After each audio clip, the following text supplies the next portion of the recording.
Alors,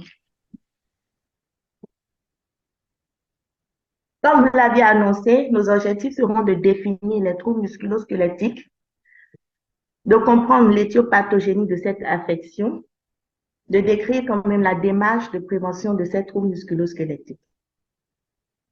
Nous allons suivre un plan classique. D'abord, une petite introduction des généralités. Et en deuxième partie, nous allons aborder le diagnostic, puis la prévention et conclure notre propos.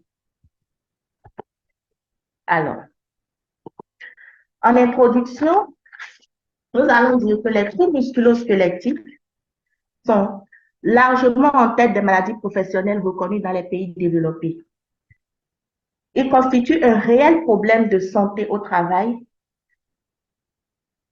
et de santé publique. Comme l'indique la dénomination, ce sont des affections qui atteignent le muscle et le squelette. Bien qu'ils puissent se manifester de façon soudaine, ces troubles évoluent habituellement de façon progressive. Donc, ils sont constitués à bas bruit et un jour, ils se déclenchent. Ils proviennent d'un cumul de dommages causés par le dépassement de la capacité d'adaptation d'un individu et des processus de réparation de ses structures musculo-squelettiques. Ces troubles sont causés, aggravés, accélérés ou exacerbés par le travail. Avec le temps, les lésions s'installent, entraînent des incapacités, diminuent les performances au travail et peuvent entraîner une rupture de la carrière professionnelle de l'individu, d'où la nécessité d'un dépistage des situations de travail à risque des troubles musculo-squelettiques et d'une bonne prévention de ces affections. Nous allons à présent aborder quelques notions de généralité en commençant par la définition du concept trouble musculo-squelettique. Alors, il faut préciser que les atteintes de l'appareil musculo-squelettique liées au travail ont des dénominations diverses. En France, par exemple, elles sont appelées encore affections périarticulaires ou pathologies d'hypersollicitation. Au Québec, on parle de lésions attribuables au travail répétitif. Aux États-Unis d'Amérique, ces troubles sont appelés Work-Related Musculoskeletal Disorder. En matière de définition, quand on prend le dictionnaire médical, ces troubles sont définis comme des pathologies des parties molles de l'appareil locomoteur liées à la répétition chronique de microtraumatismes localisés. D'après l'Institut national de recherche et de sécurité, donc c'est un institut français, les troubles musculo-squelettiques sont des pathologies de l'appareil locomoteur pour lesquelles l'activité professionnelle peut jouer un rôle dans la genèse, dans le maintien ou l'aggravation. Ils affectent les tissus mous périarticulaires, c'est-à-dire les muscles, les tendons, les ligaments, les nerfs, les vaisseaux sanguins, les bourses séreuses ou encore les cartilages. Docteur, excusez-moi de vous interrompre. Je Oui, m'excuse. On ne voit plus votre diaporama. Genre, on ne voit plus les slides. d'accord. OK. Bon, c'est des parties un peu explicatives, donc vous n'aurez pas les diaporamas à chaque moment du discours. Souffrez qu'il y ait des moments où on ne voit pas, des moments où on voit. C'est bon? Alors, Oui, c'est bon, vous pour, pouvez continuer. Merci. d'accord. Donc, pour l'Agence européenne pour la santé et la sécurité au travail, les troubles musculo-squelettiques d'origine professionnelle couvrent une large gamme de maladies inflammatoires et dégénératives de l'appareil locomoteur, parmi lesquelles nous avons les inflammations des tendons, donc les tendinites et les ténosynovites, notamment au niveau des avant-bras, du poignet, du coude, des épaules. Nous avons les myalgies, donc ce sont des troubles fonctionnels des muscles. Il existe aussi des compressions des nerfs. Donc, nous avons les syndromes canalaires qui font partie des troubles musculo-squelettiques. Nous avons la dégénérescence de la colonne vertébrale, de la nuque, de la région lombaire, qui font partie des troubles musculo-squelettiques. Alors, de toutes ces définitions, nous pouvons remarquer que toutes les articulations peuvent être concernées par les troubles musculo-squelettiques et c'est la localisation de la douleur qui va déterminer en fait le nom qu'on va donner à ce trouble musculo-squelettique. L'étude des troubles musculo-squelettiques est intéressante en ce sens que sur le plan épidémiologique,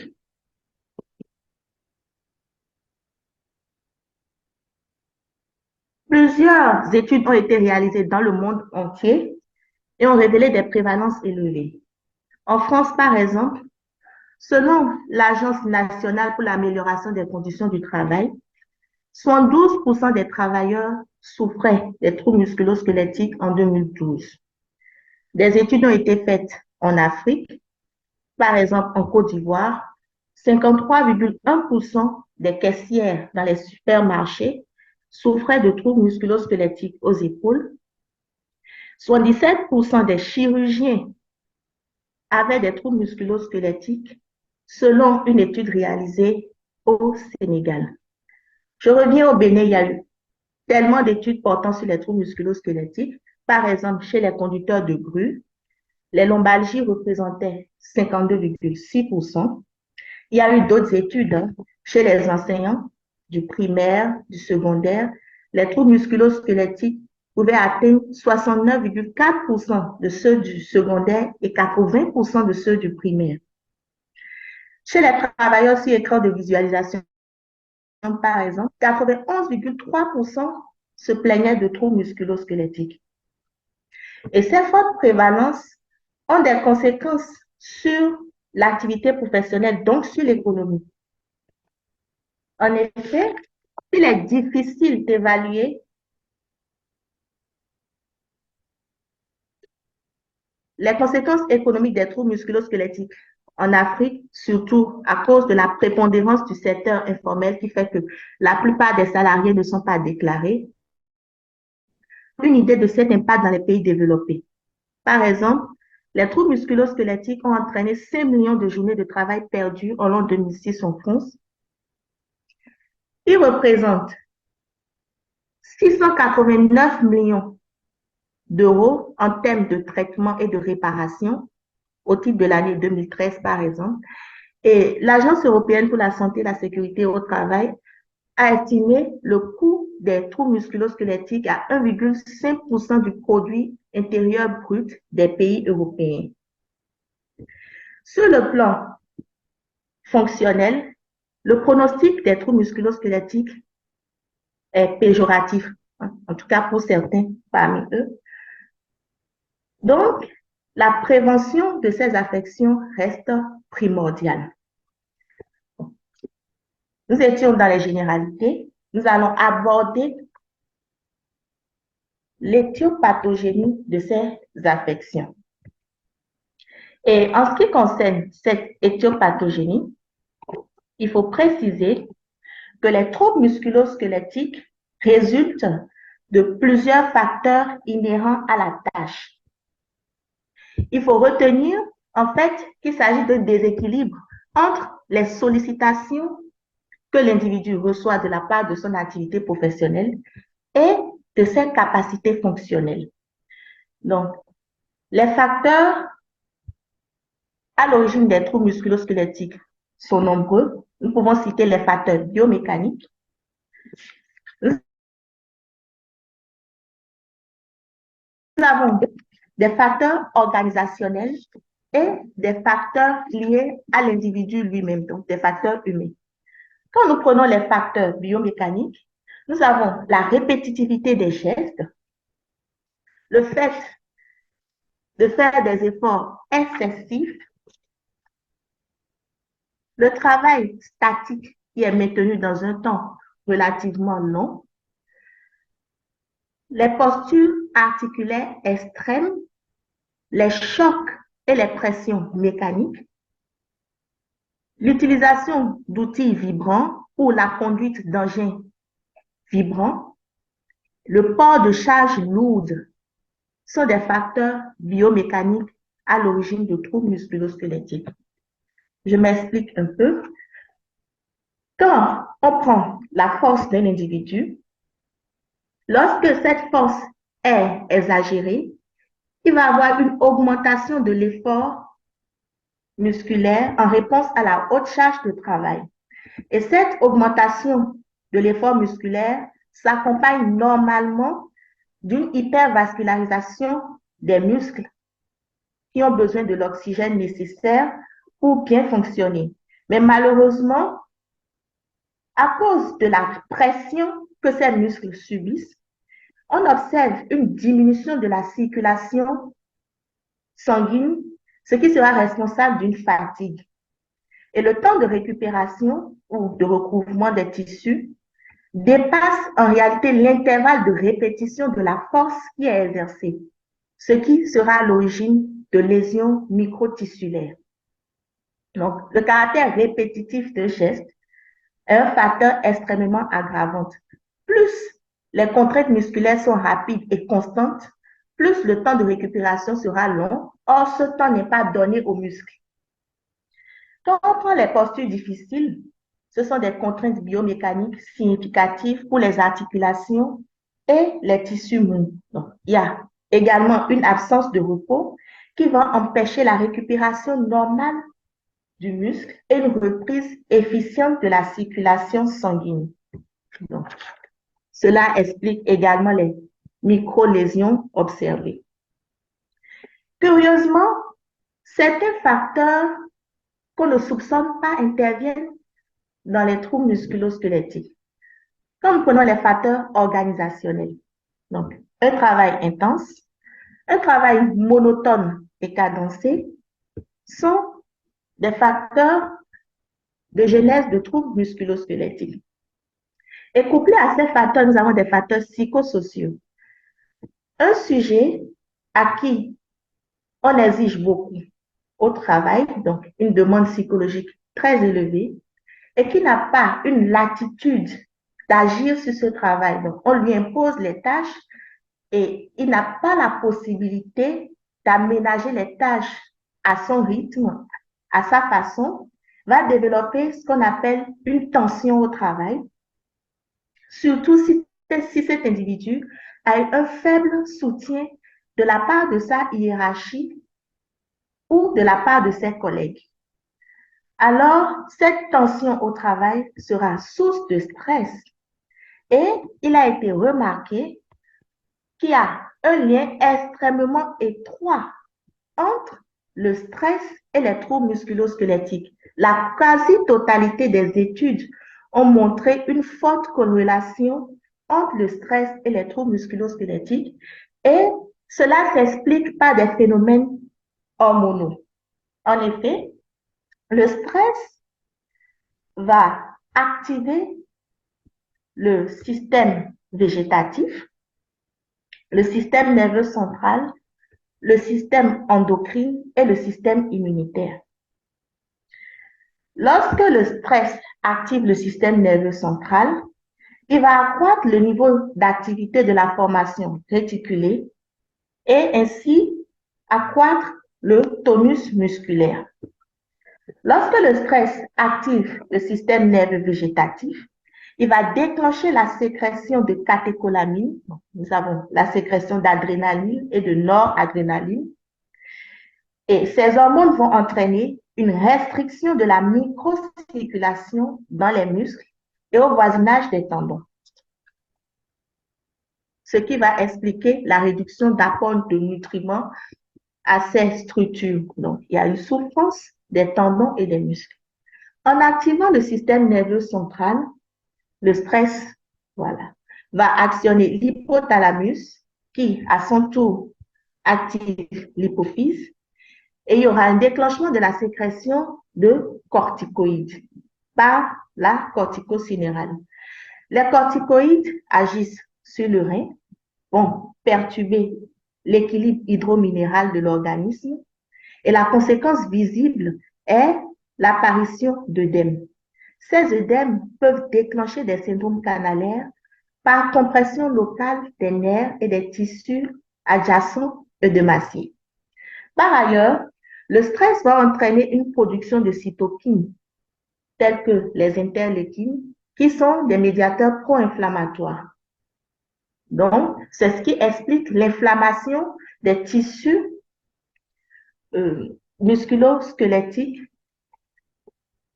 et cette inflammation sera à l'origine de la douleur. Par rapport aux facteurs individuels, il faut retenir que la force, l'habileté, les stratégies gestuelles sont différentes d'un individu à un autre. Donc, l'équation personnelle est totalement différente en fonction de l'âge, en fonction du sexe, en fonction de la morphologie, donc du poids, de la taille. Nous n'avons pas les mêmes stratégies gestuelles. Par exemple, l'obésité est un facteur de risque de syndrome canalaire. Et plus les structures vieillissent, moins elles sont habiles. Donc, le vieillissement est également un facteur de risque de troubles musculo-squelettiques. Et la condition physique de travail, par exemple, un travail qui est exercé dans une atmosphère trop chaude ou trop froide peut imposer une astreinte supplémentaire à l'organisme et accélérer la genèse de troubles musculo-squelettiques.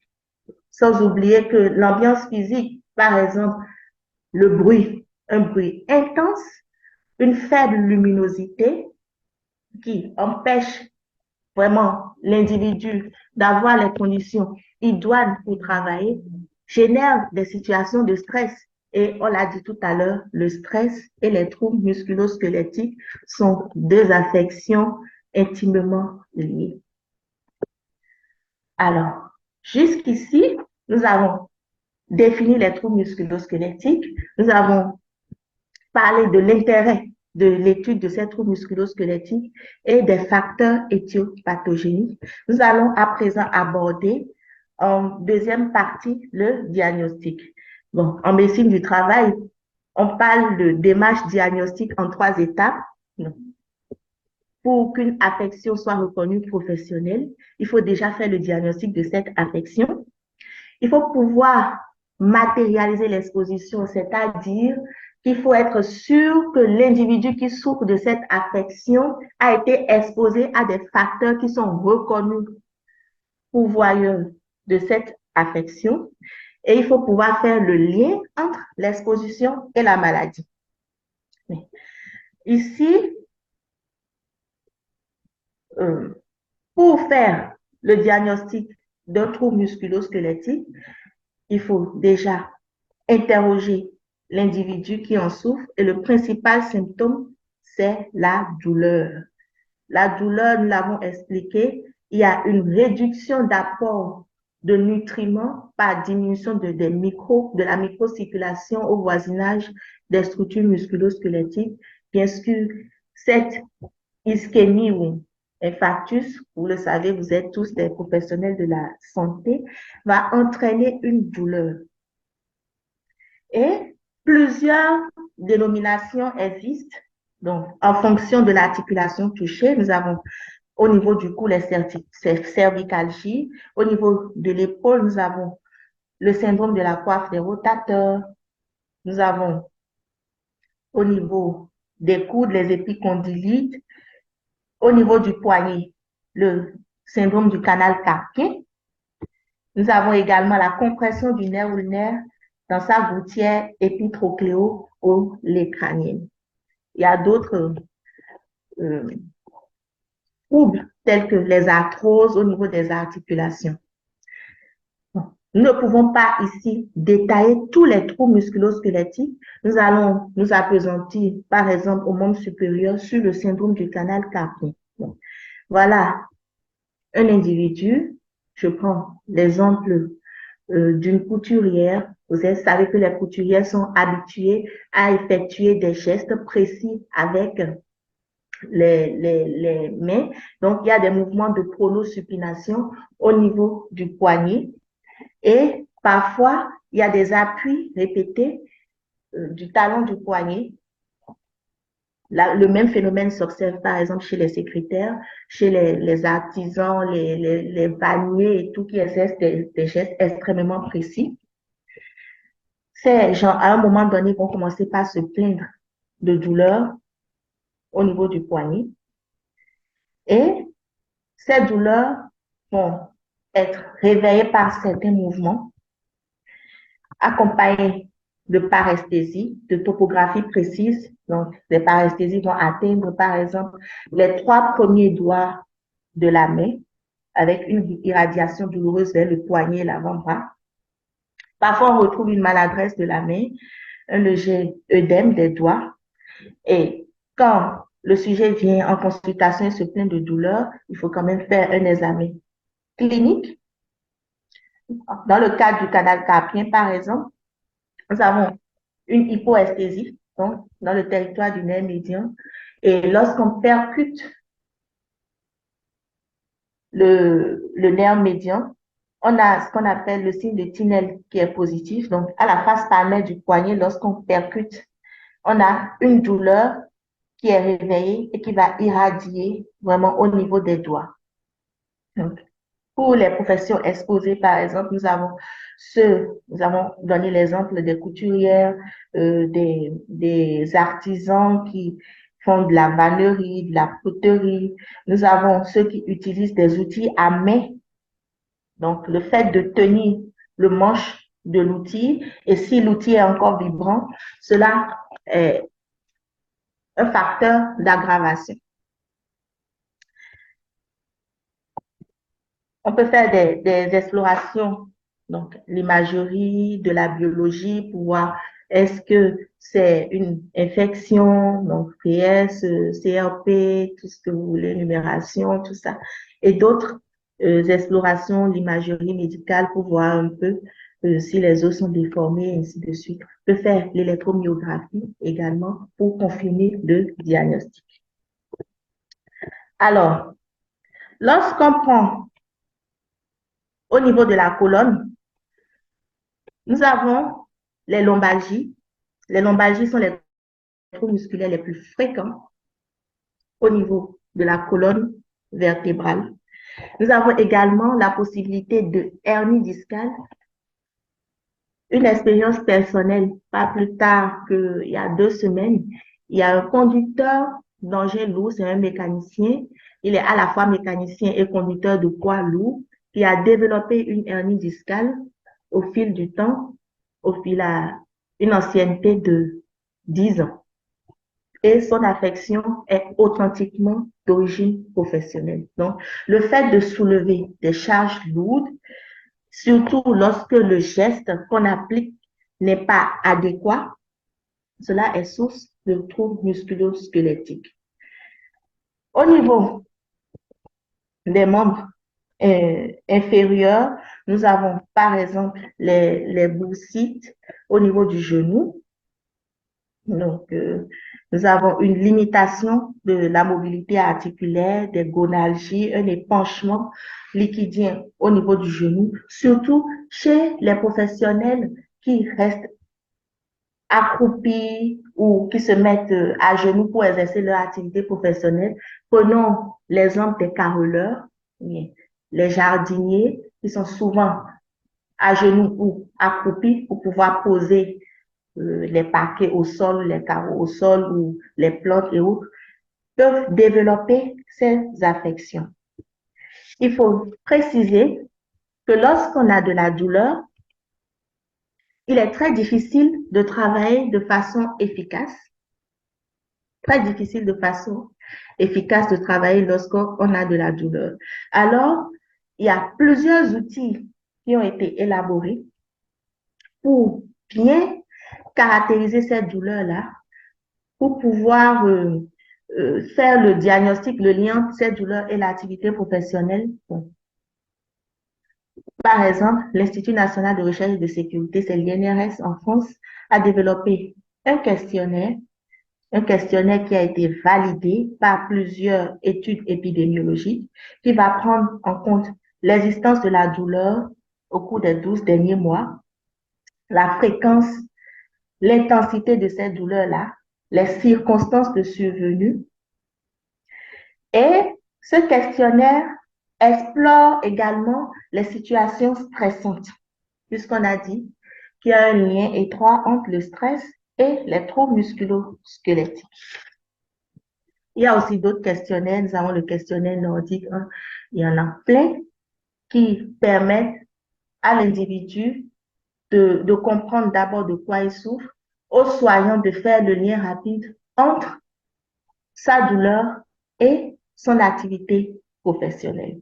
Bien sûr, le traitement va faire appel à d'autres spécialistes. Nous aurons par exemple le rhumatologue qui va intervenir, le chirurgien traumatologue également, le neurochirurgien, de la kinésithérapie pour aider à maîtriser la douleur, pour lorsqu'il y a par exemple un syndrome canalaire, donc il faut opérer pour réduire la pression et libérer le nerf, ainsi de suite. Lorsqu'il y a une hernie discale, voilà, donc on ne peut pas aborder ici tout ce qu'il y a comme traitement curatif des lésions qui seront engendrées.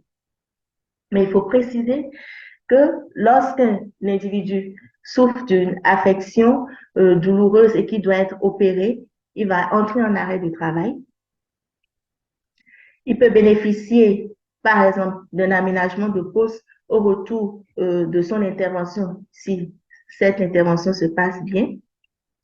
Les arrêts de travail vont entraîner quand même l'arrêt de la production, le remplacement du salarié malade. Parfois, le salarié, même s'il est traité, il va revenir et ne pourra pas exercer son activité professionnelle comme auparavant parce qu'il va garder des séquelles. Alors, l'impact de ces troubles sur le social et sur l'entreprise est extrêmement lourd, d'où la nécessité de la prévention. La prévention, c'est le cœur du métier du médecin du travail. Alors, cette prévention, nous allons l'aborder dans la troisième partie de l'exposé. Plusieurs acteurs, donc il y a l'employeur qui doit élaborer un programme de prévention, il y a le médecin du travail qui est chargé de la surveillance du milieu du travail, de la santé des travailleurs. Il y a plusieurs autres spécialistes qui vont intervenir. Il y a l'ergonome, par exemple. L'ergonomie, c'est la science de l'adaptation du travail aux capacités du travailleur. Donc, l'ergonome va intervenir, le kinésithérapeute, ainsi de suite. Plusieurs spécialistes, donc c'est une équipe pluridisciplinaire qui va intervenir dans la prise en charge des troubles musculo-squelettiques afin de réduire leur incidence. L'Institut national de recherche et de sécurité, voilà, nous donne une feuille de route dans ce processus de prévention. Il préconise de formaliser la démarche de prévention en deux phases. Donc, une phase de dépistage et une phase d'intervention. Donc, le dépistage, c'est le fait de repérer toutes les situations à risque. Et ce dépistage ne peut pas se faire uniquement par le médecin du travail. Non. Le travailleur, comme je l'ai dit, toute l'équipe pluridisciplinaire au service du travailleur est impliquée. Des outils de dépistage ont été conçus. Il y a des checklists. Par exemple, nous avons le checklist OREJ. OREJ, c'est outil de repérage et d'évaluation des gestes. Bon. Ça va prendre en compte la notion de répétition, l'effort qui est fourni, les amplitudes articulaires exercées, les vibrations, l'environnement physique de travail. Donc, l'environnement physique implique l'éclairage, la température ambiante, le bruit, l'existence de rayonnement ionisant, ainsi de suite. Ce sont des facteurs physiques. L'organisation du travail, donc, les horaires, l'existence de pauses, la durée de ces pauses-là, le travail de nuit, ainsi de suite. Et ce sont des outils également qui ont été validés par différentes études épidémiologiques.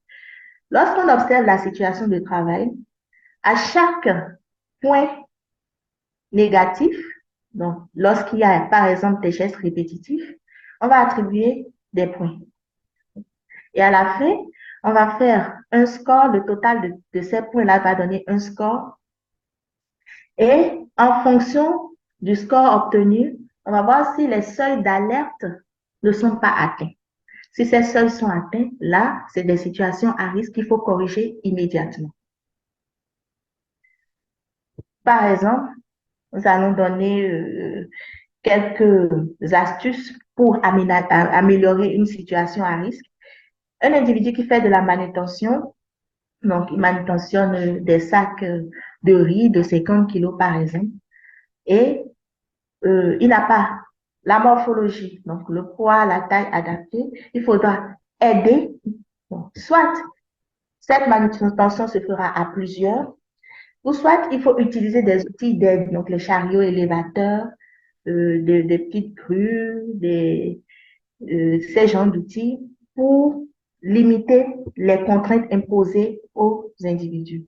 Il faut par exemple procéder à l'enseignement des techniques de manutention manuelle, éviter par exemple de se tordre le tronc en avant pour soulever une charge, mais plutôt s'accroupir et soulever cette charge-là.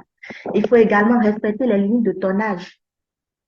Pour un sujet de 18 à 45 ans, il peut manutentionner environ 50 kilos, mais juste en une minute. Pour, à partir de 40 à 65 ans, il faut réduire la masse à manipuler, donc 40 kilos. Ça, c'est pour les hommes. Pour les femmes, de 18 à 45 ans, on va tolérer jusqu'à 25 kilos par minute. Il faut réduire également les distances sur lesquelles les charges sont manutentionnées. Par exemple, sur 20 minutes, il ne faut pas dépasser 25 kilos à manutentionner par minute. Il y a des guides de manutention qui sont élaborés.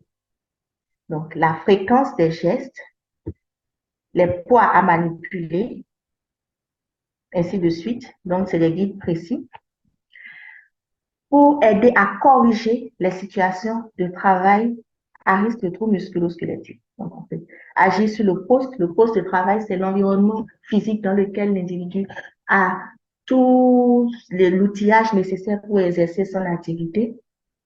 On peut aménager le poste de travail. Par exemple, au lieu de mettre une caisse d'outils en hauteur, on peut le mettre un peu plus bas vers la taille de l'individu pour éviter de faire des gestes qui vont trop solliciter les articulations. Il faut bien sûr éviter les tâches trop répétitives, utiliser des outils qui peuvent absorber les vibrations. Souvent, ce sont des outils coûteux. Quand on prend le poste sur écran de visualisation, qui est un poste aussi très pourvoyeur de troubles musculo-squelettiques, donc cervicalgie, lombalgie, et qui sollicite extrêmement la vision, il faut utiliser des fauteuils réglables à 5 pieds. Ces fauteuils, on pourra les régler en fonction de la taille du sujet, de façon à ce que ses avant-bras soient à angle droit par rapport au bras et soit posé à hauteur de la table sur laquelle est posé le clavier de l'écran qu'on veut utiliser. L'écran également doit être légèrement incliné. Donc, la distance œil-écran doit être environ de 70 cm. Et il faudrait éviter l'éblouissement en posant les écrans de façon perpendiculaire aux entrées lumineuses par les fenêtres et les portes. Il faut également alterner les tâches qui sollicitent les mêmes articulations ou les mêmes muscles. Donc, quand on doit rester debout pendant longtemps, il faut pouvoir trouver une tâche qui va permettre de s'asseoir pour pouvoir alterner et prévoir des pauses suffisantes pour que les muscles récupèrent. Voilà. Donc, corriger les ambiances nocives de travail, un éclairage défectueux, une température de travail adéquate, réduire le bruit. Donc, par exemple, il ne faut pas dépasser 85 décibels sur 8 heures de travail, 5 jours par semaine. Mais avant tout, il faut informer les salariés sur les troubles musculo-squelettiques, les inviter vraiment à parler de leur vécu au travail et favoriser le soutien social, favoriser les relations adéquates entre la hiérarchie et le personnel. En gros, pour lutter contre les troubles musculo-squelettiques, il faut agir sur tous les facteurs de risque. Il faut limiter les astreintes, limiter la pénibilité des tâches. Lorsque le trouble musculo-squelettique est diagnostiqué, il faut le prendre en charge et il faut procéder à sa réparation.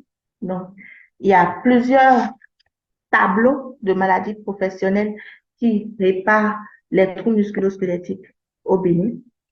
Il faut pouvoir aménager les postes de travail. Quand on parle d'aménagement d'un poste de travail, c'est l'ensemble des techniques qui vont permettre de maintenir l'individu à son poste. Mais on peut, par exemple, réduire l'horaire, on peut lui fournir des outils d'aide pour qu'il soit à l'aise à son poste de travail. Lorsqu'on voit que l'individu n'est plus capable d'exercer la même activité après ce trouble musculo-squelettique, on peut faire une mutation de poste de travail. Bien sûr, on va s'aider de la rééducation fonctionnelle et de la réadaptation professionnelle. La réadaptation professionnelle, c'est à la fois une rééducation fonctionnelle et une formation de l'individu à changer de poste de travail lorsque ce dernier ne peut plus exercer son activité professionnelle antérieure. Donc, la Caisse nationale de sécurité sociale, si l'individu y est affilié, va lui payer une nouvelle formation pour qu'il puisse changer en quelque sorte de métier. Donc, par rapport aux tableaux, ils sont nombreux. Il y a les tableaux 118, donc 80, 81, qui réparent quelques affections. Donc, le tableau 118, ce sont les lésions chroniques du ménisque. Quand on dit réparer, c'est quoi? Le tableau, c'est un ensemble de trois colonnes. Donc, à gauche, nous avons les maladies et les symptômes qui créent, enfin, que l'individu qui souffre de cette maladie-là présente. Au milieu, nous avons ce qu'on appelle le délai de prise en charge ou la durée minimale d'exposition aux facteurs de risque pour que cette maladie se déclenche. Le délai de prise en charge, c'est le délai qui sépare la dernière exposition aux facteurs de risque et la première constatation médicale. Et à droite, nous avons la liste des travaux qui sont susceptibles d'engendrer la maladie. Voilà un peu. Donc, lorsque tous les critères sont remplis, l'individu peut prétendre à une réparation, donc une indemnisation, donc les frais engagés par ce dernier pour prendre en charge sa maladie lui seront remboursés. Et s'il doit être appareillé, les frais de prothèse lui sont fournis, les déplacements de l'hôpital vers la maison. Lorsqu'il ne peut plus travailler, par exemple, il y aura une rente d'incapacité qui lui sera payée. Voilà, en quelque sorte, ce que nous pouvons dire de la prévention des troubles musculo-squelettiques. Et en conclusion, nous dirons que les troubles musculo-squelettiques sont des affections des tissus périarticulaires. Ce sont les affections professionnelles les plus fréquentes. Elles se manifestent essentiellement par de la douleur. Elles peuvent entraîner une limitation de la capacité fonctionnelle et une rupture de la carrière professionnelle, d'où la nécessité d'une prévention qui est codifiée, une prévention qui est faite par une équipe pluridisciplinaire au sein de l'entreprise. Je vous remercie. Vos apports, vos questions sont les bienvenus.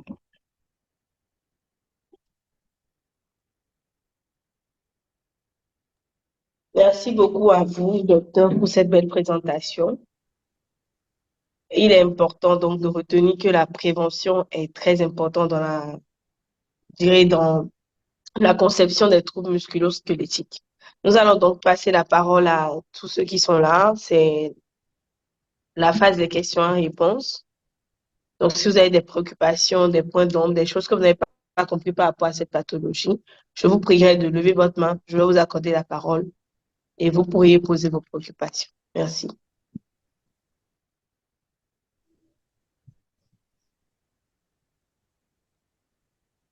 Monsieur Kwaomi Aziabou, vous avez la parole. Merci de vous présenter et de poser votre préoccupation. Alors, merci Docteur, beaucoup de... oui, Bonjour, merci de m'avoir donné la parole, docteur. Merci, cher maître, pour votre présentation. Et je me nomme Kwame Afantiawaziabou, je suis DS4 de santé au travail. Et mon intervention, c'est juste pour remercier notre cher maître parce que j'ai eu à utiliser vos travaux pour la rédaction de mon mémoire. Et quand j'ai vu votre nom sur la présentation, je me dis, bah, si j'ai pu étudier les travaux de recherche de notre maître, il serait important que je sois là également. Sûrement que j'en apprendrai plus que sur les papiers. Et effectivement, j'ai été bien satisfait de la présentation. J'ai eu beaucoup d'explications. Bonne chance et bonne continuation, cher maître, pour tout ce que vous faites pour la médecine et Merci la médecine beaucoup. du travail. Ouais. Merci, docteur. merci à vous, docteur. Sauf que vous n'avez pas dit votre pays d'origine. Ah, je ne pensais pas que c'était essentiel. Dans la santé, ces origines ne sont pas importantes, mais si vous voulez bien, je suis togolais. J'étudie à Dakar et je vis au Mali. Donc, c'est beaucoup de choses. Il est On panafricaniste vous en aurait plus. quand même compris, mais Allô? c'est un docteur panafricain. On vous aurait Oui, quand même oui. compris. OK, merci. Je vous en prie, je ne sais pas si d'autres personnes aimeraient interagir. J'ai vu le micro de Monsieur Ali qui était tout à l'heure ouvert. Je ne sais pas s'il y a des questions. Oui, il y a un docteur dont le téléphone est iPhone qui a levé la main. Vous avez la parole. Oui, bonjour à tous. Bonjour. Je remercie le professeur pour sa présentation. Merci. C'est docteur Rouillet. Je suis médecin généraliste à Cotonou. Euh, oui, comme musculo-squelettique, santé au travail, vraiment, j'avoue que la santé au travail, c'est une discipline qui est très bien réglementée, mais dans la pratique, il y a quand même des difficultés qui se soulèvent, notamment par rapport aux maladies professionnelles. Parlant des troubles musculo-squelettiques, vraiment, ce n'est pas toujours facile, surtout dans certaines entreprises, dans certaines structures de travail. Ce n'est pas toujours facile aux employeurs et aux employés d'en parler parce que il y a la menace en fait de se retrouver en fait expulsé du lieu de travail. Donc, c'est un peu compliqué parfois d'en parler. Ce n'est pas toujours facile. Ce qui vraiment empiète négativement sur les modalités de prévention. Moi, plutôt, la préoccupation que j'ai, c'est concernant l'éthiopathogénie. Euh, Oui. L'éthiopathogénie a été exprimée en termes de rapport entre les sollicitations et les capacités fonctionnelles. Seulement, ce que je n'ai pas compris, c'est pourquoi c'est un rapport. Je m'attendais à ce que ce soit un facteur multiplicatif, par exemple, ou peut-être une addition entre les sollicitations et les capacités fonctionnelles. Donc, je voudrais bien que le professeur revienne là-dessus. Pourquoi c'est plutôt une division et pas une multiplication entre les différents facteurs. Donc, je vous remercie. Merci à vous, docteur. S'il n'y a pas Merci. d'autres interventions en attendant, professeur, vous pouvez répondre à la question. Merci. D'accord. Merci beaucoup. Euh, Par rapport à la question du docteur Fouillet, elle est pertinente. Et il a soulevé le problème de la déclaration des maladies professionnelles. Voilà, la déclaration des maladies professionnelles pose un réel problème en Afrique. Effectivement, les sujets ont peur de perdre leur emploi, mais nous devons pouvoir aller au-delà de cela par un accompagnement si le système social de sécurité sociale est quand même suffisamment bien développé. Je pense que il est important de déclarer toute affection professionnelle parce que la déclaration va aider également à prévenir, prévenir que guérir, comme on le dit souvent. L'éthiopathogénie, bon, ce n'est pas, on va pas dire que c'est une division. Voilà quelqu'un qui est extrêmement sollicité. Donc, les sollicitations sont très importantes, mais cette capacité à répondre à ces sollicitations sont limitées. En fait, ce n'est pas une division, on peut peut-être dire que c'est une soustraction. Donc, hyper sollicitation et difficulté d'adaptation en fait de l'individu pour répondre aux sollicitations qui lui sont posées. En réalité, il faut comprendre le mécanisme comme ça. Le schéma qui a été projeté, c'est l'équation de Cronett et de Loudon. Ils mettent en haut. Ne voyez pas ça comme une division. Voyez en haut, on met les sollicitations. Donc, il y a la force, il y a la répétitivité, il y a les contraintes gestuelles. Et en bas, il y a l'individu lui-même avec son âge, avec son genre, donc est-ce qu'il est un homme, est-ce qu'il est une femme, avec tout ce qu'il endure au travail, donc c'est l'équation personnelle, est-ce qu'il est vraiment à l'aise dans son activité professionnelle, sans oublier même les facteurs extra-professionnels. Donc en bas, nous avons l'individu lui-même. Je ne sais pas si j'ai essayé de percer et de bien répondre à l'inquiétude du docteur Mouillet. Oui, ça va. Merci, Ça professeur. va? Ok, d'accord.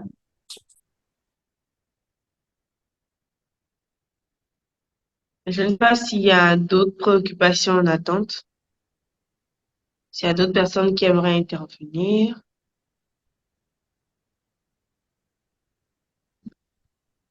D'accord. Si on n'a pas, nous allons demander à l'enseignante du jour de pouvoir nous faire un petit résumé de ce qui est important à garder pour la communication du jour et par son mot de fin.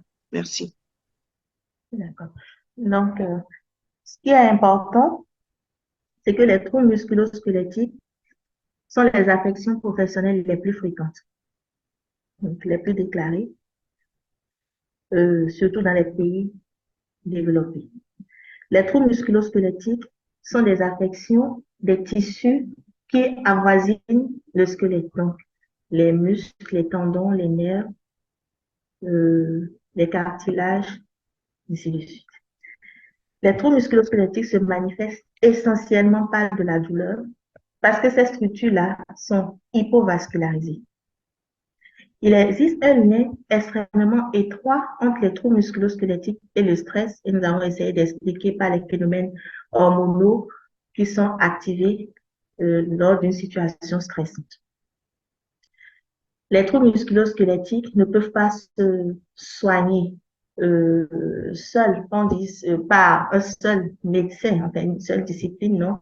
Il y a toute une équipe, donc l'intervention du médecin du travail, le médecin traitant peut être un chirurgien, un rhumatologue, tout ça, les kinésithérapeutes, les ergonomes, pour essayer, non seulement de diagnostiquer, de dépister les situations à risque, de maîtriser ces situations donc en changeant les méthodes de travail, améliorer les conditions de travail, améliorer les relations au travail. Tout ceci permet de réduire l'incidence des troubles musculo-squelettiques. Voilà essentiellement ce que nous pouvons retenir de cette communication. Merci beaucoup à vous pour le temps accordé. Merci pour la qualité des échanges que nous avons eu cette matinée. Je vais profiter pour annoncer le prochain webinaire. Le prochain webinaire, c'est pour ce soir, 15h GMT, soit 16h du Bénin, 15h du Togo. Ce sera sur la prise en charge du cancer du sein. C'est une thématique que nous avons abordée la semaine passée, mais par indisponibilité de l'enseignante, nous n'avons pas pu le faire. Donc, cette communication se fera en cette soirée, à 15h GMT, soit 16h du Bénin, sur le cancer du sein. Nous espérons que vous serez nombreux pour suivre ce webinaire. Sur ce, je vais vous souhaiter une bonne journée, un bon week-end et on se retrouve à tout à l'heure. Merci, docteur. Merci à vous aussi et bon week-end. Merci beaucoup. Pareil à vous.